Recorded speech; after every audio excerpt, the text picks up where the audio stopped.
முஆவியா ரலியல்லாஹு சொல்றாங்க, இன்னி ல அக்திர் அன் உர்திய குல்ல வாஹிதின், நான் எல்லா நபர்களையும் திருப்திப்படுத்துவதற்குரிய ஆற்றல் எனக்கு இருக்கின்றார் முஆவியா ரலியல்லாஹு. இல்லா ஹாசித நிஅமா, ஒரு நிஅமத்தில் பொறாமைப்படுகின்றவனை தவிர. அவனை திருப்திப்படுத்துறேன்டா ஜவாலுஹா, இந்த நியமத்திலாம் போனா தான் அவன் என்ன செய்வான், திருப்திப்படுவான்.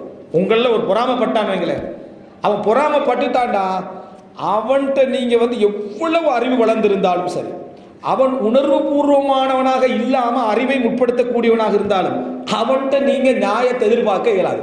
5 நேரம் தொழக்கூடியவராக இருப்பார், எல்லாம் இருக்கும், எல்லாம் இருந்தாலும் இந்த ஹசது வந்துட்டு வைங்களேன், இந்த ஹசது வந்துட்டு சொன்னா அவன்கிட்ட உனக்கு நீங்க அந்த ஹாசிதை கண்டுபிடிக்கல, பொறாமைக்காரனை கண்டுபிடிக்கிறதெல்லாம் என்னது மிச்சம் கஷ்டமாக இருக்கும். ஒரு 10 வருஷத்துக்கு போறது இவன் தான் மெயின் பொறாமைக்காரனா இருந்திக்கிறான் என்று விளங்குறது கஷ்டமாயிடும்.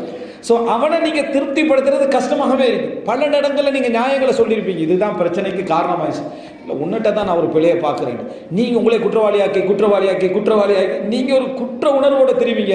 10வது வருஷம் தான் விளங்கி இவன் பொறாமக்காரனா இருந்திக்கிறான் விஷயம், அதுக்கப்புறம் 10 வருஷம் போய் இவனை திருப்திப்படுத்துறது மிகவும் கஷ்டம் என்றார். ஏன்னா முஆவியா ரலியல்லாஹு அன்ஹு அவர்கள் என்ற அளவுக்கு தனக்கு கீழுள்ள மக்களை திருப்திப்படுத்துற விஷயத்துல மிகவும் முயற்சிகளை எடுத்தாங்க.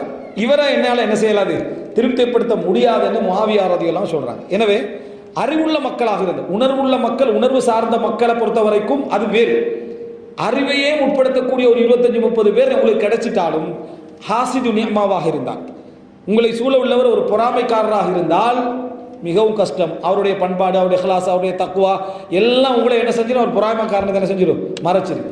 இஸ்லாம் பாதுகாப்பு தேட சொன்ன ஒரு மிக மோசமான குணம் எங்களை சூழலிக்கின்ற அது பொறாமையை தான். குல்லபிர பின்னாசை குல்லபிர ஃபலக்கை ஒவ்வொரு தொழுகையிலையும் ஓதுது, ஒவ்வொரு தொழுகை சலாம் கொடுத்தவரும் ஓது அமீன் ஷர்ரி ஹாசிதின் இதா ஹசத், அதை ஓது என்று சொல்லி தந்தது எங்களுக்கு என்ன இஸ்லாம். அட பெருமதி என்ன, அட பெருமதி நீங்க விளங்கு சுத்தி உள்ள பொறாமை தான், உறவுகளில் நெருக்கமானவர்கள் எல்லாருலையும் இருக்கு.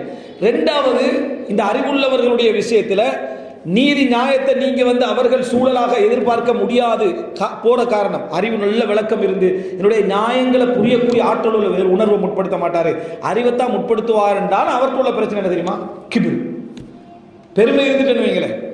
பெருமை இருந்துட்டா ஒரு நாளும் நியாயத்தை நீங்க பேசுறத ஏற்றுக்கொள்ள மாட்டாங்க, நியாயத்தை நீங்க பேசுறதை ஏற்றுக்கொள்ள மாட்டாங்க.